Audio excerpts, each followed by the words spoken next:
Hello everyone, it is Monday, and that means it's time for another Ixalan Draft video. Post a draft video every Monday and Thursday of the latest format. Right now, that's Ixalan. We are going to take a break soon to do 4 Iconic Masters drafts. Basically, 2 weeks of Iconic Masters drafts is my plan. I'm looking forward to that little break. But for now, you know, Ixalan's pretty fun, and we'll see how we do in this draft here. All right, well, we did open a Mythic, but it's not really one you want. Access Mortality is just terrible. There are some silly combos you can do in this format. Adanto Vanguard, for example, lets you pay like all your life and then give it to your opponent, and then you can kill them, but it's more for casual. The cards I'm really looking at here are Merfolk Branchwalker, which is great. It's actually even seeing some play in Modern Merfolk these days, which makes sense. And Pirate's Cutlass. Those are the 2 cards we're looking at, and I think I'm going to take the Cutlass. It's just been way stronger in this format. This is a format that has bad removal in it. You've heard me say that in my last several drafts. And as a result, auras are good. So, of course, equipment, which is just better than auras in most senses, is even better. Obviously, it gets to be way better if you're all up in Pirates. But if you're not, it's still a playable card. Chart of Course is a nice card, too, but not something you want to first pick. Same thing with Ruthless Knave. This would have to be a pretty weak pack. It's definitely Branchwalker, the next best card in this pack. Although the Bloodletter's around there somewhere too. So Cutlass it is. Cutlass it is. Yeah, this format has really made me reevaluate things in a lot of ways because I don't normally like equipment like this. I thought this would be good in a pirate deck, and that's it. Turns out it's good in all of them. And I don't normally like auras, but this format with its mediocre removal means those cards are actually good. This is a harder pick here. We've got Adanto Vanguard, which is a very good 2-drop. That's the one I was talking about. You can combo with Access of Mortality, so we could have done it. There's also a Fire Cannon Blast and a Territorial Hammer Skull. All of those are really good cards. Cards worth first picking. Someone took an uncommon out of this pack. It was probably Ixalan's Binding or something like that. What do I want? Do I want the removal or do I want the Hammer Skull? I think I like, I don't know. All 3 of them are so good. Okay, I think I'm going to take the removal. There's just not very much removal in this format, and so when you have it and you can shut down silly things with auras, you should. It's kind of how I feel, so let's go with the removal there. Okay, well, we've seen a couple River Herald's boons, and you know I love Merfolk decks if you've been watching my drafts. But I don't think that's what we take here. You don't want to take, you know, if I start seeing them wheel is when I start jumping into Merfolk. Bishop Soldier has been an overperforming 2-drop. I think that's probably just what we take. Slash of Talons is okay removal, but it's nothing special. I don't really like the Skin Shifter. It's just, you can definitely do some silly things with it, but it can also be completely terrible. So Bishop Soldier it is. It's always what you think it's going to be. And sometimes a little better because if you have Vampire Synergies, for example. So we could be a red-white aggro deck. You know, obviously we're not fully committed to anything at this point. Here, I think the best card is probably just Kitesail Freebooter, and I think that's what I'll take. You know, we have a red card and a white card, but the white cards here, you know, Raptor Companion is fine, and these 2 are basically sideboard cards. The red card is fine, but I think the Freebooter is just better. My cat agrees. Why are you being so vocal? I have to have one hand on her while I'm drafting, apparently. It's kind of hard to do. Wouldn't be if I was left-handed, I guess, but she's on my right side. Well, I was talking about vampires. Here we have a Duskborn Sky Marcher, and I think I want that more than Vampire Zeal. Yeah, I think Headstrong Brute is worth looking at, incidentally, like, if we want to push Pirates and I could think about it, Headstrong Brute may actually have more upside than the Sky Marcher. They're both good. I think I'll take the Brute. I mean, if we take this, I mean, being able to play Fire Cannon Blast is big, and we already have one card that cares about Pirates and a couple other things going on. Okay, well, there's another Bishop Soldier here, though, so I may be taking another white card. We could easily end up a red-white aggro deck. Like, none of the cards we've taken are, like, unplayable if they're in the wrong color combination. I don't really want to take Queen's Agent. Paladin of the Bloodstained is fine, but Bishop Soldier is great. So that's what we'll take. Okay, well, there's a Swashbuckling, speaking of auras that are good. But there's also a Shining Arrow Sword, and I think I may just take that. Ixalan's Diviner, New Horizons are fine. Prosperous Pirates, if we were blue.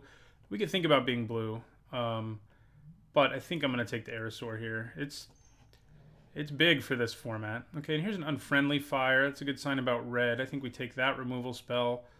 Removal is just so premium in this format. And yeah, I could take like Desperate Castaways, but I'm going to take the removal. And there's that Axis of Mortality. I guess I'll take Stormfleet Pyromancer. I guess I could also take my First Legion Conquistador. The Pyromancer is actually pretty nice against aggro decks where you can, if you can play it, if you get to turn 5, you can use it to kill one of their guys and then use it to trade with one. And that really slows them down because they're usually out of resources by that point. Yeah, I guess I'll take him. I like him more than at least the first of those. That's a pretty late Shaper Apprentice. But here are some pirates, huh? I like both of these guys. Which do I like more? I think I'm going to take the Interloper. And here's a March of the Damned. So, Drowned. God, how many times I have to draft this format to say the name of that correctly? Here's that. Okay, so I think we are officially a pirate deck. We're going to take Grim Captain's Call because it'd be awesome to make it work. But right now, all our creatures are actually pirates, which isn't a bad thing if you're in the pirate deck. But Grim Captain's Call is kind of it's a card that near the end of this format, I'm going to force to draft around. I can tell you that much. And just try to end up with like as many different creature types as possible. And because you could just win the game. If you're actually getting 4 cards back with Grim Captain's Call, you're just going to win the game off of it. And that's pretty great. Okay, Dowsing Dagger is a solid equipment. It's not as good as I kind of felt like it was going to be in this format. I mean, you know, it's pretty comparable to Pirate's Cutlass, except that this makes plants. And sure, it can flip, but that's almost irrelevant in most decks in this format. So, you know, these are 2 pretty good green cards. We're just going to take a Vanquish the Weak, just a good removal spell here. We could, you know, the red stuff here is not great. There's some good blue and green, and there's 1 really good black card. And we'll take the really good black card. Okay, Bishop of the Bloodstained. I don't think that's for us, but I think Pirate's Cutlass number 2 is, right? I wouldn't mind a Telanali's Knight. We're not going to be dinosaur heavy by any means, but it's a nice aggressive creature. Wouldn't mind Skullduggery either. But we're going the Cutlass plan here. Ooh, Sunbird's Invocation can be fun. Not good, but fun. Okay, so we have several options here. We have a non-pirate in Skymarch Bloodletter, which is just a good card. And then we have 2 good pirates. I think Headstrong Brute's just going to be the better one. But this is a nice evasive creature. I know it's, again, not a pirate. But we're going to end up with enough of those. And I like these guys enough that I think I'm just going to take him over the Brute. Yeah. It wields a Cutlass just as well. Man, why isn't this the pirate land? Okay, well, we don't have much here. Another Pyromancer or a Hijack, basically. Don't like Elaborate Fire Cannon. Shadowed Caravel isn't going to be good in our deck. So Pyromancer it is. Don't really want to be playing 2 of those. Okay, well, there's a 1 with the Wind, which is interesting. Here, I think we just take a Desperate Castaways, though. Yep. Deadeye Quartermaster would be good if we find a way to splash blue, I guess, because it can get our Cutlasses, but Castaways is great. Turn 2 Castaways, turn 3 Cutlass is a very powerful combination. This is a pirate I like, but it's not in our color pair, and I don't think we want to give up red. We could consider it, but that's where our removal is, and probably only playing 1 of those, but yeah, we're just going to take a Tormentor here. I think I'd rather have the pirate than just the aggressive creature. The pirate that makes my opponent discard. There's another Sky Marcher. Jeez. Anointed Deacon is not going to be that good in our deck. I mean, we're probably going to end up with like 2 to 3 vampires, but that's not enough. I guess I'll take a dual shot. Might mainboard it. Probably won't, though. Okay, here we're faced with Skullduggery versus Skymarch Bloodletter. They're both so good in this deck, even though, again, this isn't a pirate. It's just a good creature. Skullduggery is a strong trick, but yeah, I think I'm going to take the Bloodletter again. An evasive threat like it that, you know, does a little bit of additional value when it comes into play. Is pretty good. We could definitely use some more 2-drops. We're suffering there. That's one thing. The red-black deck does not have a lot of pirate 2-drops. I mean, there's some mediocre ones we can take. For example, here, I think we're going to take a Fire Shrine Keeper. I hope I don't have to play it, but I think it's what we take. Skyblade of the Legion is okay, but, I mean, it's actually a good 2-drop, but we're not in this deck. I think that's the best card in this pack, the Skyblade. Although Siren's Ruse can be pretty strong, too. Oh, good. We get a Skullduggery anyway. I'm happy about that. A Duress for the sideboard, I guess. And sure, Elaborate Fire Cannon. Do I want a second March of the Drowned? Probably not, but I probably want it more than a second Duress. I don't like... I mean, March of the Drowned is great when you have a deck filled with pirates, and we're getting there. But it's just such a bad card to have early, and getting multiple in your hand can really make you suffer. For now, let's hope we're not playing either of those. And in terms of pirates now, we have 1, 2, 3, 4. We have 6 right now. And we could definitely prioritize them pretty hard here. It is definitely true that red is not super open. So that is something we can sort of keep an eye on. So here's a good blue pirate. Weirdly, we don't have any treasure. Blue-black is better at making it. I wish we did, so we could take that Ixalan's Binding. I think I'm just going to take Contract Killing, though. Like I said, removal is really good in this format. Our deck is probably wants to be a fairly aggressive one, but, you know, maybe I'll wheel a Blight Keeper, which is fine when you have 2 Cutlasses. Wouldn't mind another Bloodletter, but I'm going to take the removal here. But yeah, Ixalan's Binding is the strongest card in this pack, for sure. This actually lets us splash a little, too, for what that's worth. Okay. Territory Hammerskull again. Not for us, though. This pack doesn't have much for us. I think we're going to have to take a Nest Robber, which is not really what you want to be doing, but I think I like it more than Blight Keeper. So Nest Robber it is. There's a huge pirate. Not one I think we want, though. So we have Fathom Fleet Firebrand and Rigging Runner. Those are both good pirates. I think the Firebrand's just better, just because you can't always set this up. And yeah, so I'm going to take the Firebrand. We definitely want pirates. I mean, we have 2 Cutlasses and a March of the Drowned. I think that... And Headstrong Brute, who are all saying, play some pirates with me, please. And we're trying. Well, there's another Rigging Runner and another Headstrong Brute and another Unfriendly Fire. I feel like we're kind of set on removal. We also have 4 2-drops now, so I don't feel the pressure to like take Rigging Runner. I think I'm going to take the Brute. This thing, just having Menace and then getting a Cutlass on it is just savage. I mean, it can't block. Our deck's not going to want to be doing a lot of that anyway. So, okay, we take another Castaways here. The one problem with the Castaways for our deck is, right now at least, we don't have a lot of ways of making treasure. Our Cutlasses are our only artifact. I think we still take it over like Blight Keeper, but we do need to... This might be a time when you have to play a Gilded Sentinel. That's the card I was thinking of, because we just need more artifacts. There is a Tilonali's Knight here. God, I don't want to play a Gilded Sentinel. I really don't. I mean, if I pick up another 2-drop, I can probably get away with cutting at least 1 Castaways. I think that's better than taking the Sentinel. We don't have any dinosaurs as far as I'm aware, but hey. 2 mana, 2/2 is a 2 mana, 2/2. Okay, here's a late Fire Cannon Blast, but we also have Rigging Runner, Dire Fleet, Interloper. So in terms of removal, we've already got Contract Killing, Unfriendly Fire, and Fire Cannon Blast, which in this format is a lot. We also have Skullduggery as a trick. So I think we take a creature here over that Fire Cannon Blast. Do we get another Interloper? We do have that Elaborate Fire Cannon if we're really desperate for artifacts, I guess. Sure Strike's also a good trick in this deck. I think I am going to take an Interloper. I'll take a Dusk Legion Dreadnought. I don't think I'm going to play it, though. Yeah, now things are... I'll take a rare, because why not? We don't want Ryle.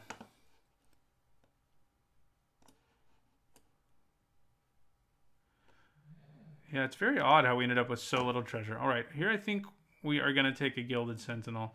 Cobbled Wings, you could say, take that, but it is... I think it's worse than Gilded Sentinel, and Gilded Sentinel's bad. It is kind of worth thinking about Cobbled Wings in this situation. But in a world of pirate where I already have pirates, cutlasses, I probably want the creature, and I may actually play this thing, which is very sad. Yeah, now I'll take a rigging runner. And I'll take another one, actually. Interesting. Interesting. So now I'm probably going to cut one Desperate Castaways. It's a good card, but it's just not going to be consistent enough in our deck, and that means I can also cut the Sentinel. So we dodged that bullet. We're not playing Gilded Sentinel.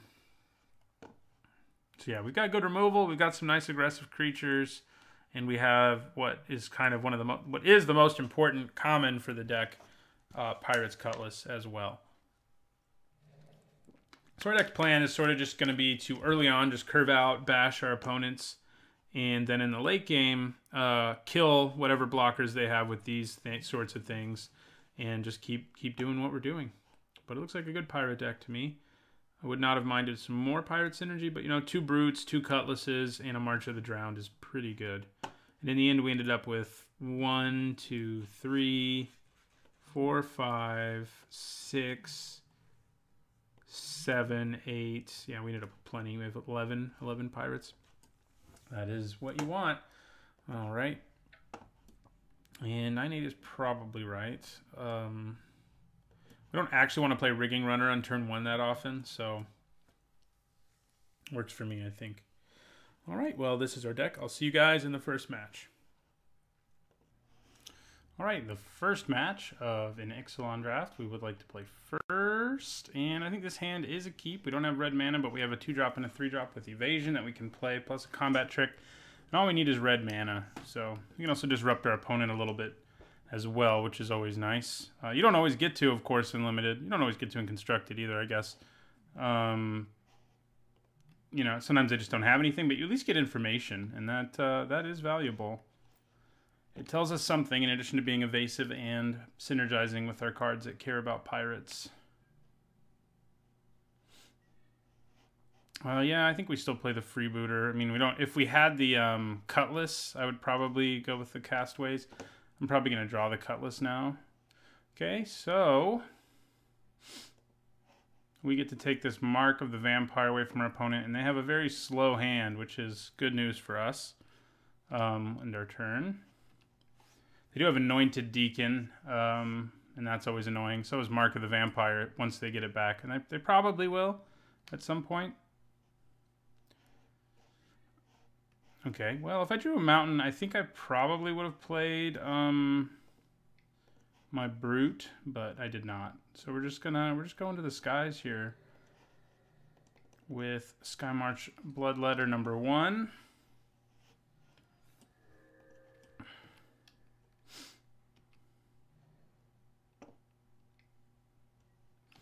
So they can grab more Conquistadors, but that doesn't really scare us a whole lot. At least when they don't have Mark of the Vampire, it doesn't. It scares us a little more once they have that.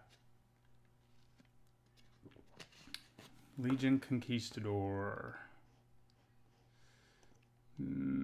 Okay. There's our red mana.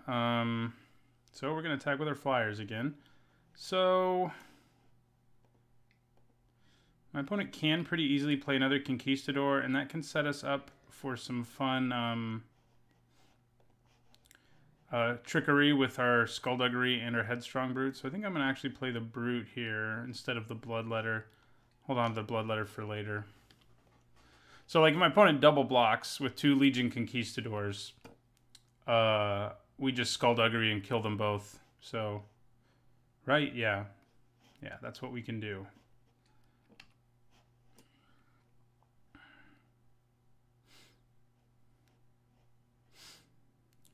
And that is pretty good. It's not damage, but setting our opponent back like that is pretty good.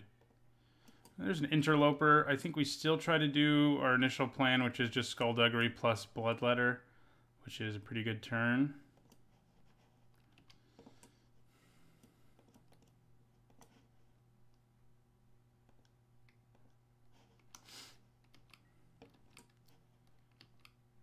Block, block. Okay, so we're going to Skullduggery our guy and Skullduggery their guy. which should just be a blowout. They could have their own Skullduggery, which would make it less of a blowout. But yeah. We're still in pretty good shape, even if that's what they do.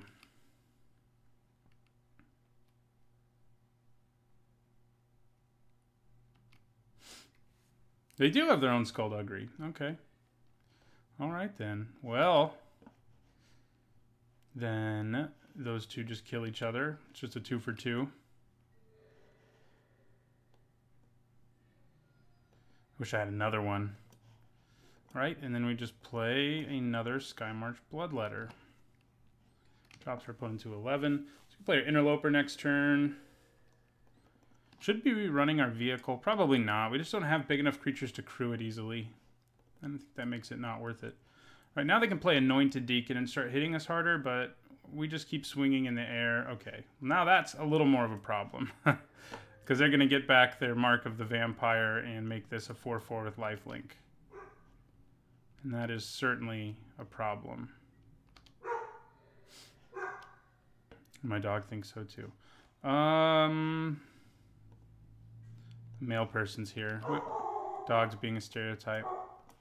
I will attack for 4. And then I think we just play the Interloper, and that sets us up pretty well. I'm gonna have to go see with this dog what's going on. But we are playing our Interloper. I'll be right back.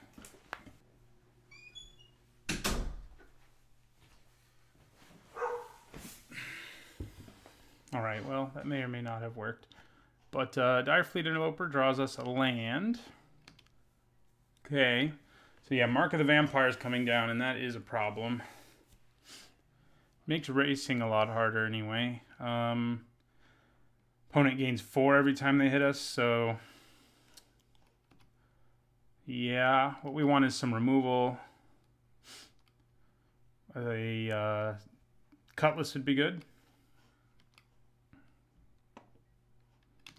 Yeah, Mark of the Vampire.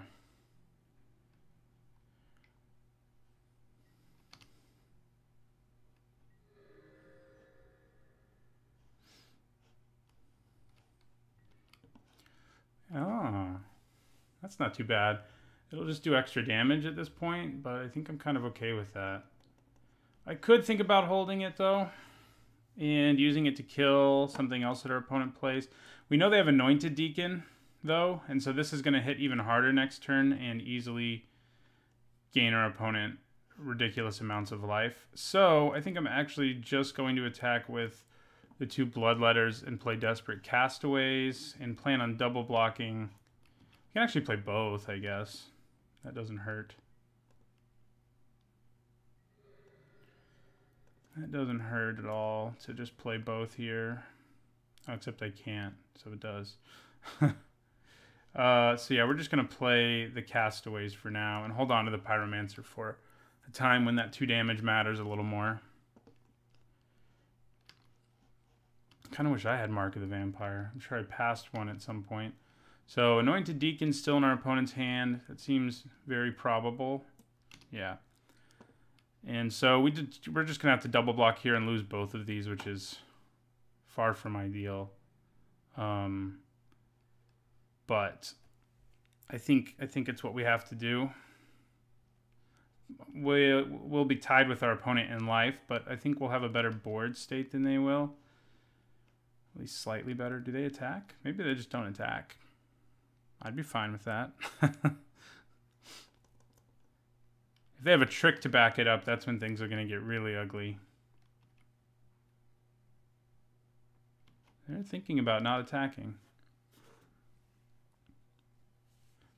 Interesting. I think I would attack if I were them. I mean, it's a 2 for 1. I'm sure he's doing the math probably, trying to figure out if this is a race he wins after he kills both of these and gains 6 life. And the answer is yes. So I think attacking is the right thing to do there.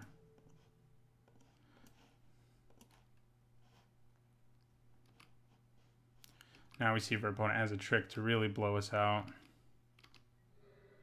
No. And that is good news. We're both at 16 now. They have 1 card left in their hand. Give me not a land. Oh, that's pretty great. Okay. Well, we're just going to attack and then fire cannon blast that deacon.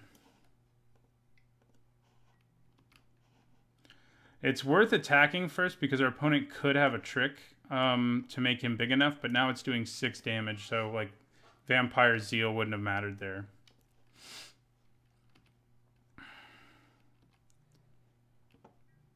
All right, they are flooded out. And we draw a Nest Robber.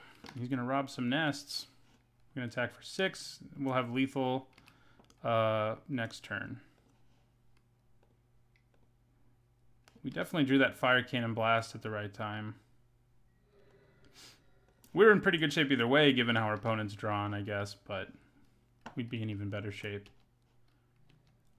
Yeah, they flooded hard at the end, which is never fun. We all know it well. They may actually have a way to survive here, stop 2 of this damage, but then we can finish them with the Pyromancer if they do, in fact, have a way of doing that.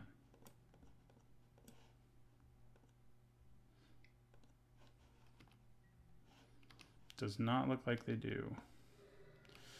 All right, we win game 1. Things got scary there a little bit for that Mark of the Vampire. Definitely taking their Mark of the Vampire away with their freebooter was a big deal. That really paid dividends there. I don't really think I want a second Pyromancer. You know, there are some X1 pirates, but we didn't see any of them. Do we want another Desperate Castaways? They do block pretty well against this opponent. We can use Duress to take away Mark of the Vampire, but that doesn't seem awesome. We can kill things that get the mark on them between Contract Killing and Fire Cannon Blast. Plus we have the freebooter. I mean, I could definitely consider it, but I don't feel like we saw enough to bring in Duress. The only thing I'm really considering is Desperate Castaways. But the better question is, why am I not playing my foil one? Even if I'm only going to play one, it should be the foil one. Now, by switching that, I'll have my opponent tricked into thinking there's 2 in my deck. I think we just leave the 1. And I'm kidding when I say we'll have them tricked. And even if they think that, it's not like that'll make any big difference. Okay, this is a good hand. Our Castaways won't be able to attack, but we have removal. We have Nest Robber. Maybe we'll draw one of our Cutlasses. We didn't see them at all in our last game, which was a little sad.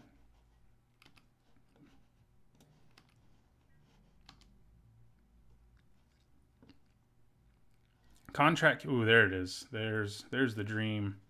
So we're going to do turn 2 Castaways, turn 3 Cutlass. But I was going to say Contract Killing eventually will make our Castaways able to attack, but now we'll be able to attack even earlier.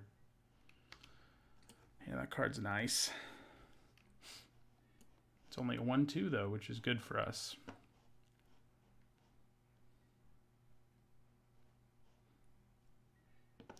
Okay, so we're gonna go Castaways. So next turn the plan is Cutlass, start swinging. You know, I mean that's what this format's all about. It seems like. Is whoever can put an aura or equipment on their guy faster. Okay, there's a Bloodletter.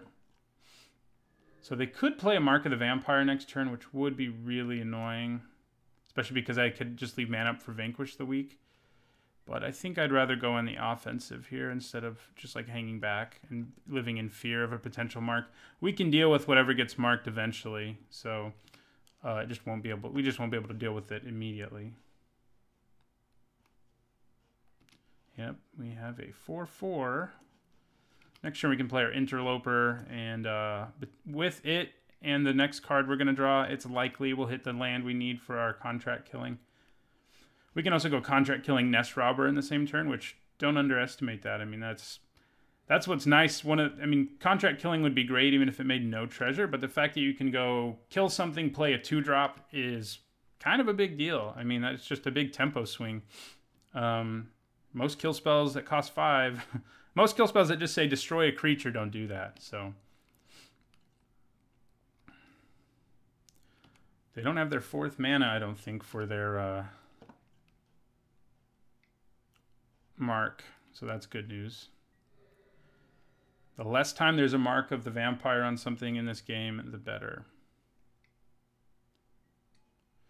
All right, gonna stock up on dudes. I think they only have 2.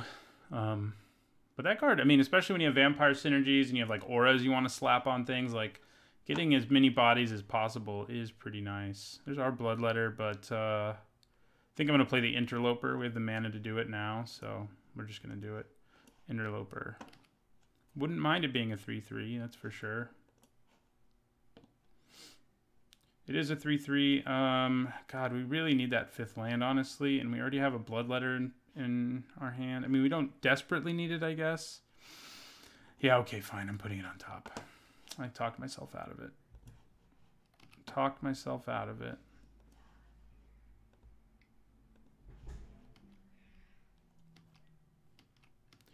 We'll attack. Ooh, this probably means Mark of the Vampire. That's probably what that means. Not Mark of the Vampire. Vampire's Zeal, though. Oh, that's gross. Yeah, vampires. I feel the zeal of the vampire, certainly.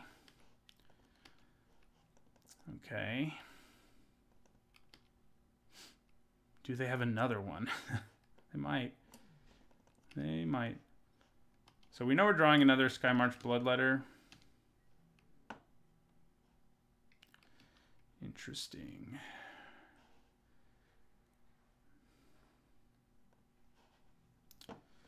All right, I'm going to block this and see if they have another one, I guess.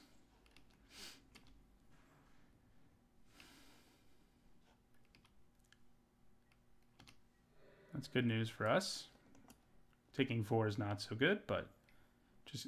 Oh, they may have the... Nope, it's Freebooter. Dang. That is going to take away either our Contract Killing or our Vanquish the Weak, though.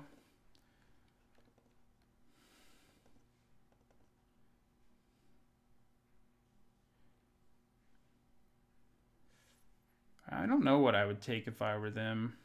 Whatever it is, I'm probably not going to bother getting it back. So, yeah.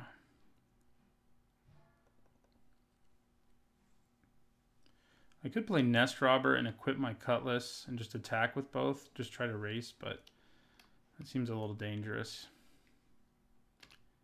Blight Keeper, okay.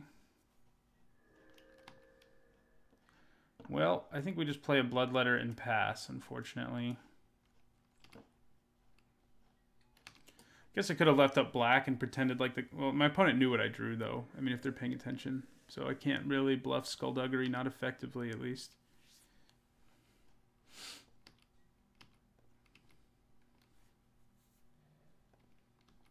So Anointed Deacon would be some relatively bad news, but not the end of the world.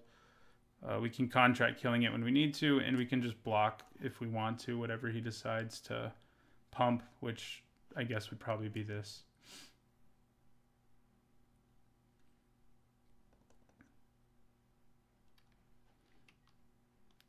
Okay. Walk the Plank is pretty good. So I just take 4 in that situation. I don't know, getting back Vanquish the Weak might be worth it now.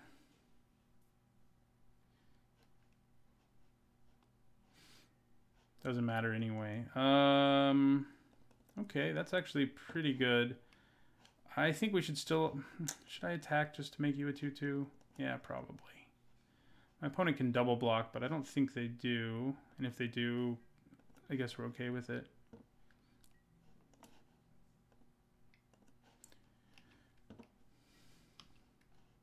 Yeah, they're just going to take it. All right. They go to 14. We play a Rigging Runner, who will be a 2/2 first strike and can block everything on the ground. And then we play another Bloodletter, which not only takes us up to 10, but also drops our opponent down to 13.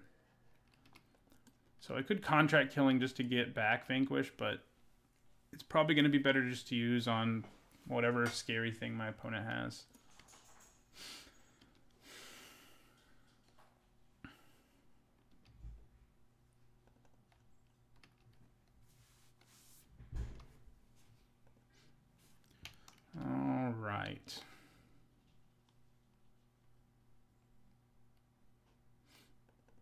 That's all my opponent's attacking with. I'm not going to block anything. Yeah. This is a pretty good board for us. Like, our guys can just, like, swing like crazy. Our Nest Robber can just go in there and attack and take something down. We can put a Cutlass on our guy with first strike for blocking purposes, maybe. Ooh, that needs to be contract killing for sure. We need that. We need that mana. We got it. Okay, so yeah, we're just going to go with contract killing here. Kill the Aerosaur. And do we just play Nest Robber right away, or do we equip Pirate's Cutlass? I feel like equipping the Cutlass is going to pay bigger dividends. Although right now the Nest Robber can attack, and my opponent, the best they can do is trade, and that's not always going to be true, because it's kind of a crappy card. So let's just play the Robber. Nest Robber it is. Even if we just trade with a Blight Keeper, like, I'm not going to be sad about that. I guess I could have killed this and gotten my Vanquish or something. Vanquish can still kill Shining Aerosaur after all, but this was faster for sure. And if my opponent just takes 2, I think we win there too. Yeah, I mean, that's cool with me.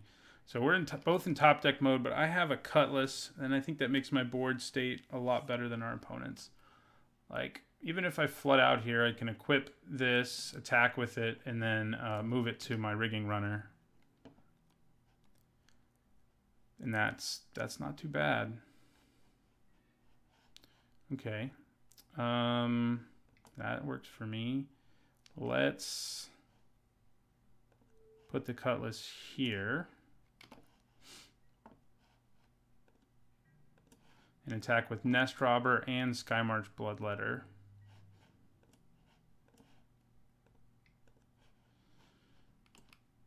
So my opponent can double block here and kill it, but we're perfectly happy if that's what our opponent chooses to do here. We're also fine with that. We've been ready to offer that trade. Okay. So I'm going to move the Cutlass to Rigging Runner now. Although I guess my opponent's creatures like all have flying, so maybe putting it on my other flyer would have worked, but we're just going to play another Rigging Runner and end our turn. Yeah, our opponent's flying out again at a bad time. I'm sure they're very salty right now. I know I would be. You've all seen me be salty when the same thing that's happening to our opponents happened to me. They do have the mana to use Blight Keeper's ability. So that is something we need to keep our eye on, because if they get us to 4, we're dead, basically. And they can also use it to just save themselves a little bit of life, basically. Ooh. Do we have... Yes, we do. Okay. Well, I guess I'm going to attack first. This time I think my Rigging Runner and 1 Skymarch Bloodletter are going to attack.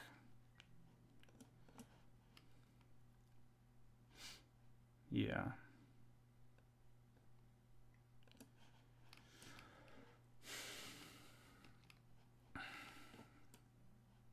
All right.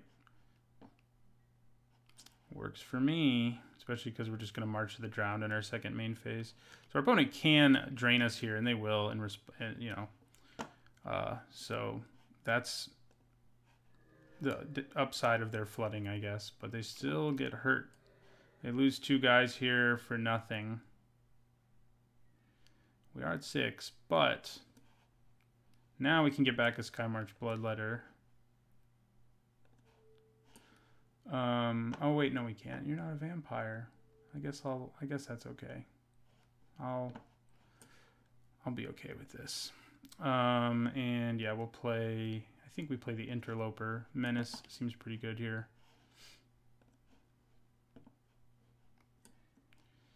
I'm just gonna put him into my graveyard. We don't really need that. I mean, it is another dude for what that's worth, but yeah, I'm sorry, opponent.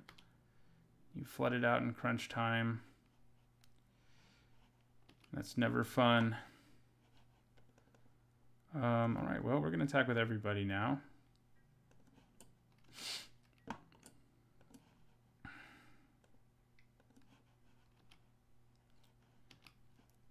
Opponent should just be holding a land, like just to make me only 90% sure I want to attack with everything there. There's no reason that he needs 9 lands in play, so...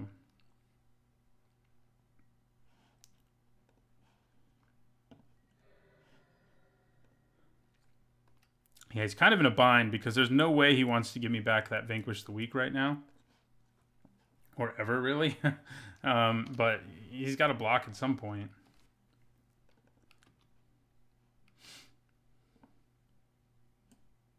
Like, Mark of the Vampire here isn't even going to be enough. Yeah, they're duressing us. See? I held a land in my hand, and that made my opponent cast their duress. On nothing. No, I mean, it doesn't matter. Yeah, I'm sure they're mad.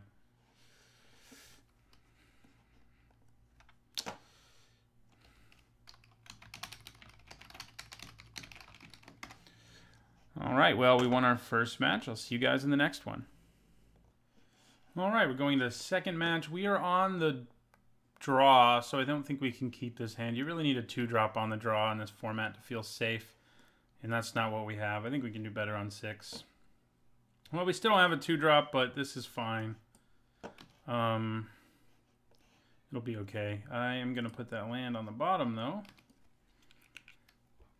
You don't really want to go down to 5 just because you don't have a 2-drop. That's, you know, at that point it's like, okay, we got to stick with this. And we drew one anyway, so there you go. Turn 2, Fathom Fleet Firebrand. Turn 3, Headstrong Brute with Skullduggery to back up our nonsense is pretty good. Nest Robber. So we can just outright kill it with Skullduggery at some point. That's not what we're going to do right now, though. Wow. Maybe it is because I played a freaking Swamp. That is really bad. I don't know how I did that. I mean, I know how I did that. I clicked on the wrong land. Should be an undo button, man.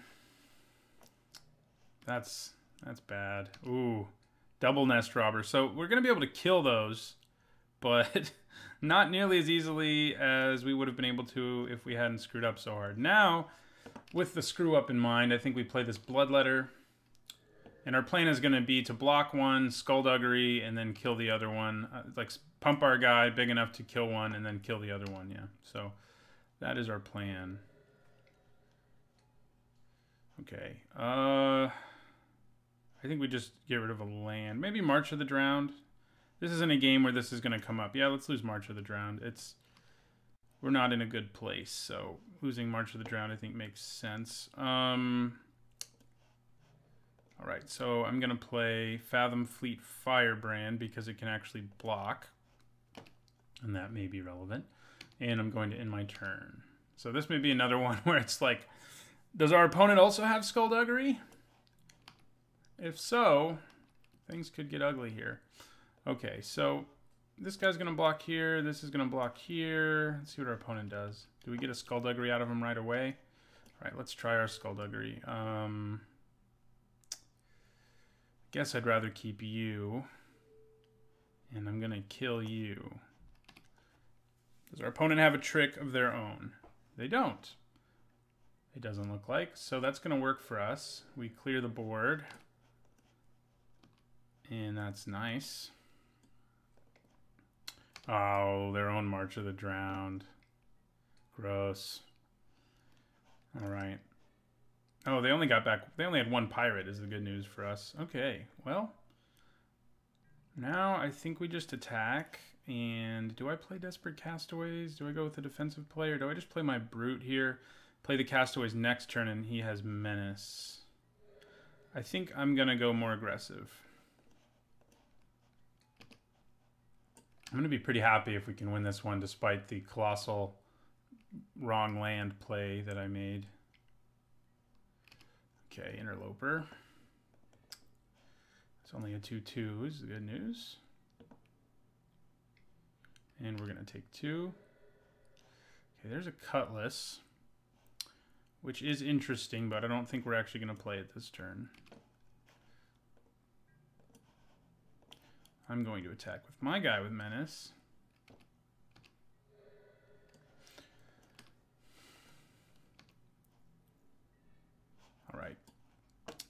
So now I think we play our Cutlass. And we're going to stick it on our Brute. If our opponent wants to double block him, I'm cool with that. They're just going to take it. So we're going to empty our hand now to re-equip the Cutlass to Desperate Castaways. And we're going to end our turn. I have another opponent flooding out. I'm not sure.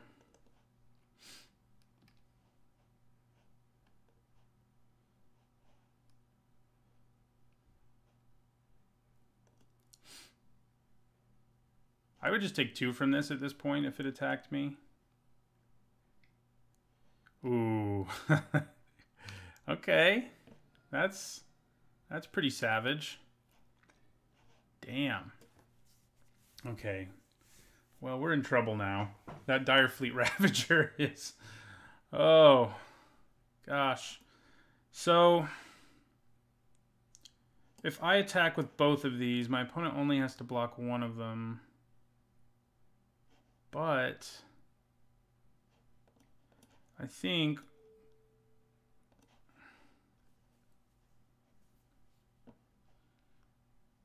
this is going to force my opponent to block the Headstrong Brute because we're going to hit them for 2 in the air no matter what. And he'll have to double block it. So all he'll be left with is this. And he'll go to 4. And we'll have to take 4 from his Dire Fleet Ravager, but we should win on our next turn. Our opponent isn't letting us equip this immediately, though, so there is a definite chance that our opponent is... going to do something, but I guess they're not. Do I attack with both of these? Then there's 6 menace damage, but there won't be because my opponent has to double block one way or another. Yeah, let's do this. That is the play, I think. A hard one, but I think it's what we do.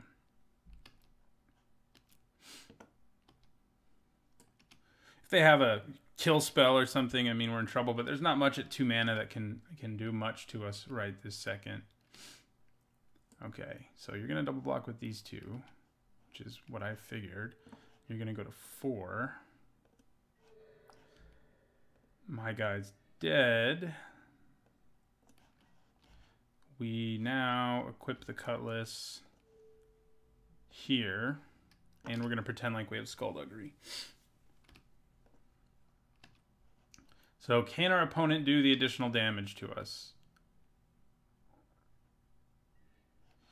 Okay, interesting. Let's just move the Cutlass here and see what happens.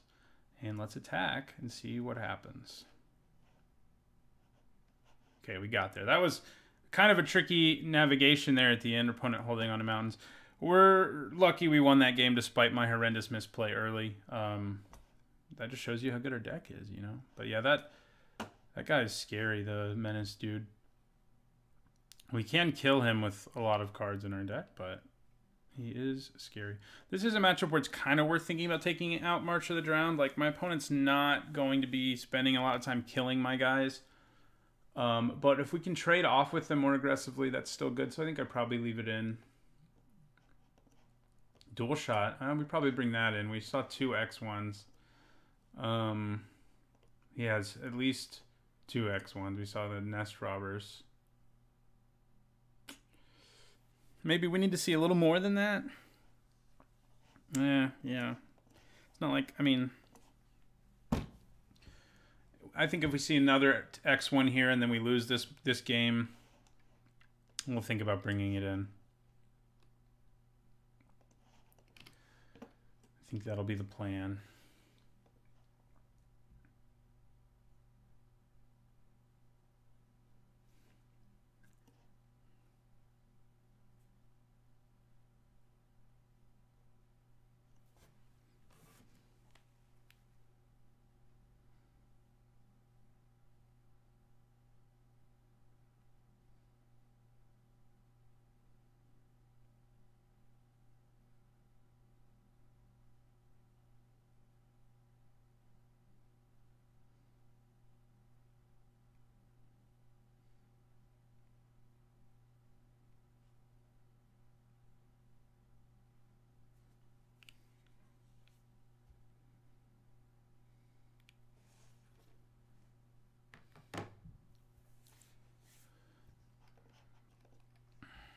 This hand's a lot like our hand in the last game.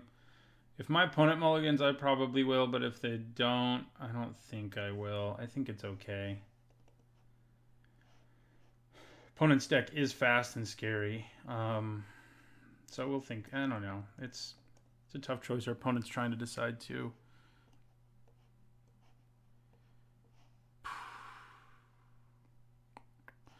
You know, this can be a liability here. Obviously, it played a big role in helping us win. God, I think I'm going to mulligan. I just want a 2-drop, and we got one. So, I mean, this hand is, now that's even better, but it was, you know, basically just like the same as our last one, except we happen to have a 2-drop. So, we're not going to play Rigging Runner on turn 1. We could. Our opponent has X1s, and I probably would if I had a Cutlass, but we don't. So, instead, I'm just going to play a land, and we'll just play our Nest Robber next turn. That's probably what our opponent's about to do, too, is just play a Nest Robber. No, but Skittering Heartstopper, that doesn't concern Nest Robber at all, so get in there, Nest Robber.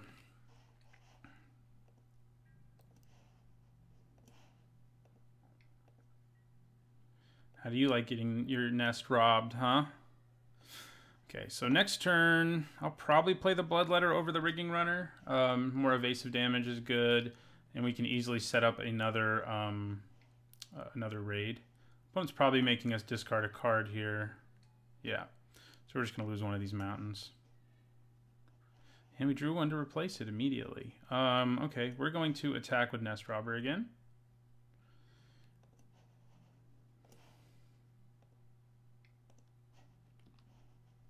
Opponent could have gone for the 2-for-1 there, the guaranteed 2-for-1, but they decided not to. I'm going to play the Bloodletter. And so next turn we'll be able to play Rigging Runner as a 2-2 probably, and be happy with it. Okay. Racing time. We're going to take 5. We have a head start on this race. Oh, that's interesting. We can get a little more information here. I think we should. So let's see what's going on. What do you have? Swamps. Okay, I feel even better about this race. 3 swamps. He just sent me a message. He's like, yeah, flooded. I'm sorry. The Magic Online likes me today. Attack for 4.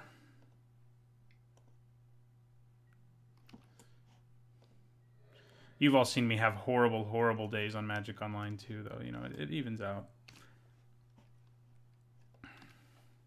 He's like one decent creature away from stabilizing. I mean, so there's that. Yeah, we're just going to take 4 to our face. And there's Headstrong Brute, our friend. Everyone's attacking.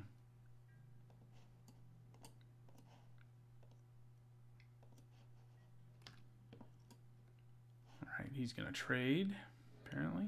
Go to 6. We're going to leave a black to bluff Skullduggery. Not that it really matters on a creature who can't actually block, but having a guy with Menace here is good. It's more evasion. We have 6 damage that'll hit our opponent if they aren't able to play another blocker here between Menace and 3 flyers, so that's good news.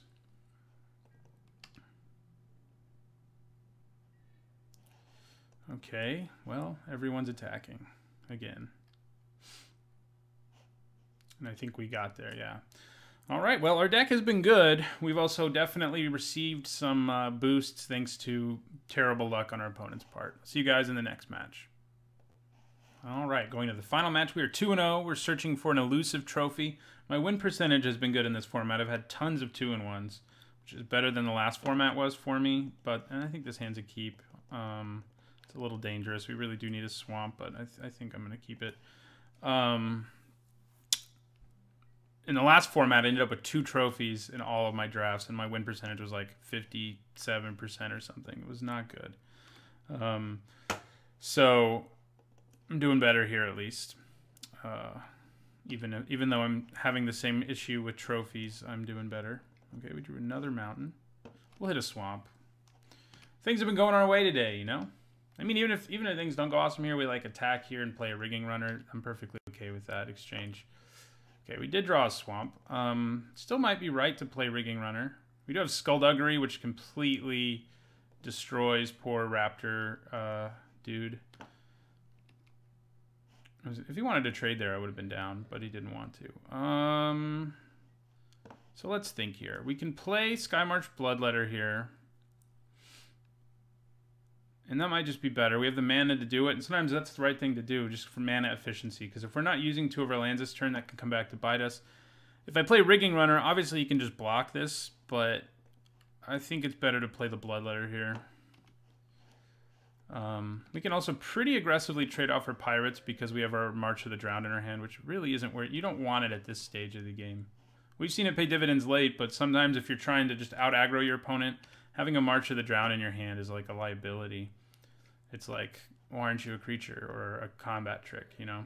But it'll probably come in handy at some point here. Okay, Emissary. Okay, you're also a 2/1. Interesting. Interesting. Okay, well, I think we attack here with Bloodletter.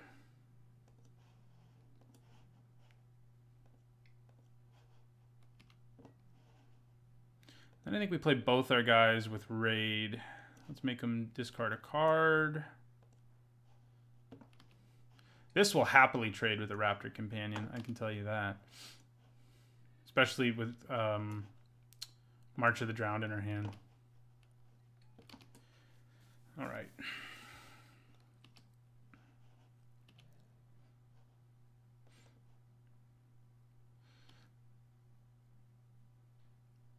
Got a bunch of pirates in play. Our deck doesn't really have like a rare in it, but this deck really doesn't need it like to be good. Like what you need are cutlasses, basically. If you get 2 of them, you can almost say for each cutlass you have, you're gonna win a game, win at least 1 match, almost. Like if you had 3 of them, it's like, well, you're gonna go 3-0, you know. Okay, well that makes things a little more annoying, but on a future turn, it will be a little nicer. We will take 5. Vanquish the weak. That's nice. Okay. Do we just attack with our Bloodletter here and then just like leave mana up to wreak all kinds of havoc on our opponent with Skullduggery or Vanquish the weak? Yeah, I think we just attack with.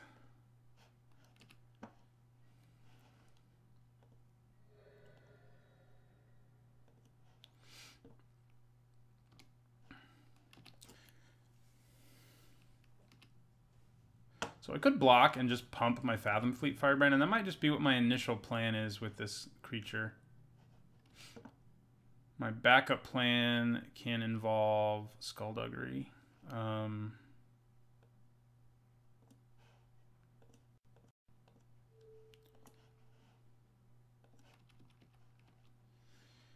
Though if my opponent has, depends on what trick they have, it may not be worth using Skullduggery. It may just not do anything. I'm just assuming they have a trick, you notice. That's how this format is. I mean, they've got one.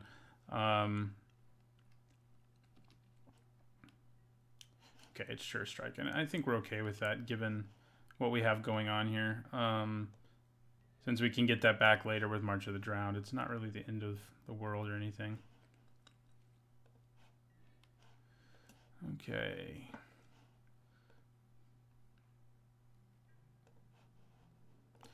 We're going to attack again with our Bloodletter.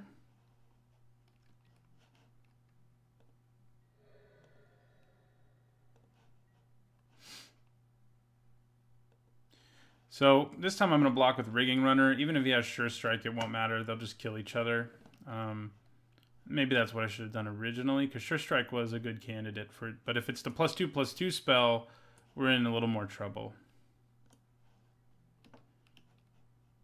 I can actually kill both of these creatures with Skullduggery if I use it. And I think that probably will be the best way to use it. Okay, well, we're going to take 2 from the Emissary at this point anyway. Backed off. Okay.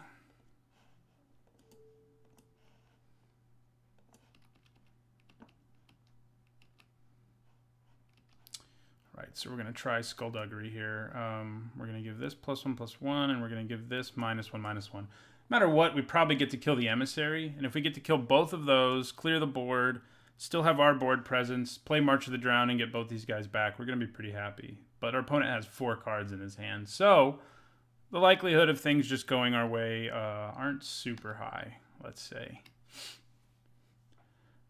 We're going to get something here, you know, and we have March of the Drown to help us dig out of a blowout, but that's all we really have. Okay, Unfriendly Fire. Yeah, that's annoying. Okay. It's not a complete blowout. We still kill that emissary. We don't take any damage, but we're still dealing with a freaking 5/3, so that's still kind of an issue. Okay. Well, there's Contract Killing. Is that worth playing right this second? I'm actually thinking I'm going to hold off on it. Just play March of the Drowned here. We're going to attack for 4.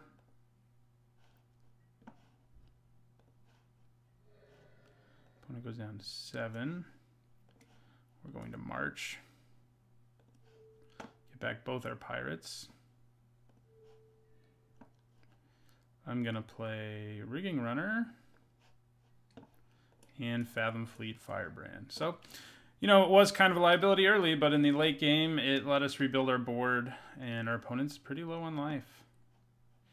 Okay, that is good. I mean, not good, but it's fine with us. We're fine with that. We can kill that with Vanquish the Weak. With, yeah, so I think that I'm just going to Vanquish the Weak, the Aerosaur. And do I just attack with everything now? He can only block one thing. He goes, yeah, and then we can pump this. So yeah, I think we just attack with everything. He can keep himself alive, but only if he blocks this. And that will kill his guy. So it's not a good situation for him.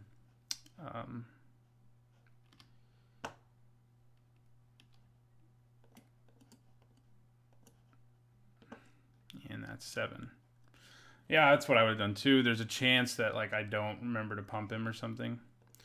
All right, well, things still going well for us. Opponent wasn't nearly as screwed that game. I don't really think we change anything. I like where we are. Yeah. Oh, but we do want to put in our foil Castaways, because like, what are we even doing? You know? It's strictly better. Man, we struggle to get hands that have 2-drops in them. I think we still keep this one. We've got removal, and the little bit of life gain that Bloodletters give you sort of can offset the fact that you're starting so slow. Ugh. Oh, I need to bring in Dual Shot. That's something I just screwed up, huh? Because we've seen tons of targets for Dual Shot, and now we've seen another one. So we're bringing in Dual Shot if we lose this game, which is possible. My opponent's stuck on 1? Okay, no. He's not. This is pretty good against aggro. I wouldn't want to side in another one because it's so slow, but I think I mentioned when I drafted it, the fact that you can play this on turn 5, kill one of their guys, and then use it to trade with another can really just spell the end of an aggro deck if you get to turn 5. And that's not a guarantee. But our opponent here is not having a fast start, so our late Skymarch Bloodletters aren't going to be nearly as mediocre. That Frenzied Raptor's a little scary. And that has double strike now.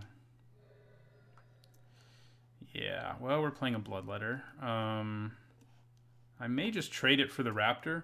Trading off is not a bad plan. We'll see what else our opponent does, but that might be what I try to do at least. Tricks are aplenty, unfortunately, in this format. All right, yeah, let's try to trade with that Raptor.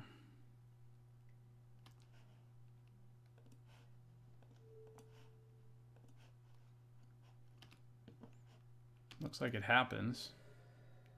It's good news. This one we won't want to trade because we'll want to be able to set up our Pyromancer to kill something on the next turn. Ugh. Well, there's Skullduggery.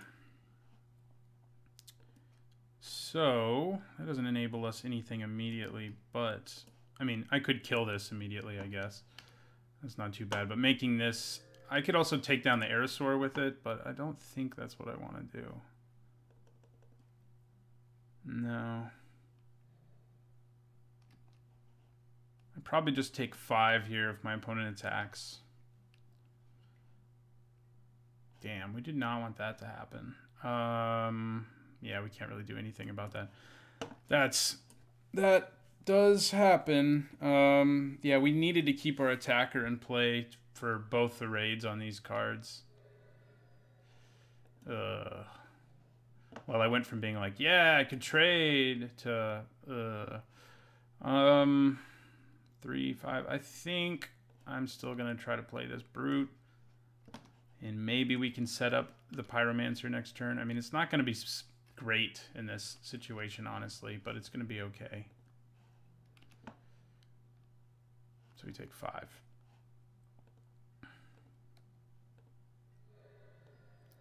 If I can, I wish I could set up both of these cards to do something, but I don't think that I can. Oh, Vanquish the Weak is a good draw there. Yeah, well, we attack. Our guy can't block, so, you know, there's no reason not to attack.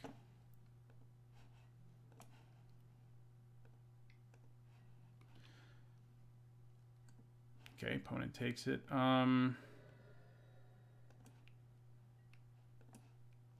We have 6 mana, which means we can Fire Cannon Blast and Vanquish the Weak.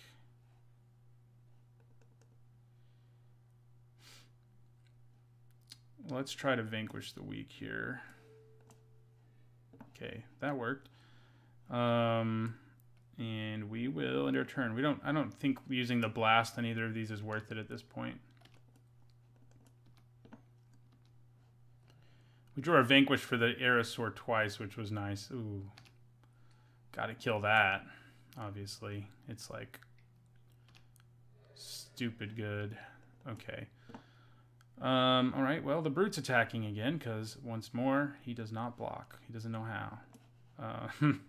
So we're going to attack with him.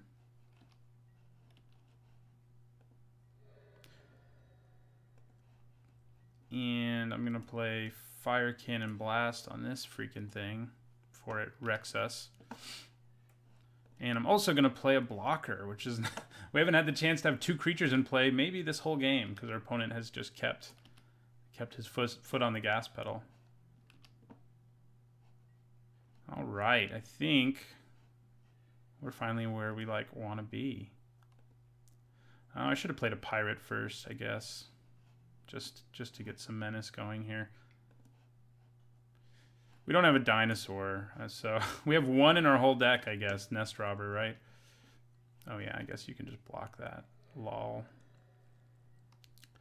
But we're going to play a Pyromancer here, and we're going to kill the Lancer. Value Town. Still have Skullduggery, still have Fathom Fleet Firebrand, and we have lots of damage heading our opponent's way. Let's get some info here. I think they probably just have lands, but let's find out for sure. Yeah, they have lands. Okay. I guess there's literally no reason to attack with our Tilonali's Knight, because if our opponent draws a creature with haste, we're going to be pretty sad. So we're just going to attack with these 2 guys. Oh, I guess I could have used Skullduggery to kill the thing, but let's hold on to it for another reason. Firebrand. We should have this now. We know it's in our opponent's hand. It's nothing. We're going to get a trophy. I can't believe it. Wow, a trophy. It happens every now and again for me, you know? Yeah, we did it. All right, well, I'm happy with how that one went, obviously. That was a sweet pirate deck, a rareless pirate deck that just did pirate things, just aggro and good removal at the end to help us push through the last of our damage. That was our dream, and that's what the deck did. So it was a lot of fun. Thanks for watching. Don't forget, if you want to buy some sweet Magic the Gathering accessories like playmats and tokens, head over to 5colorcombo.com and use my discount code NEETSAHONE5.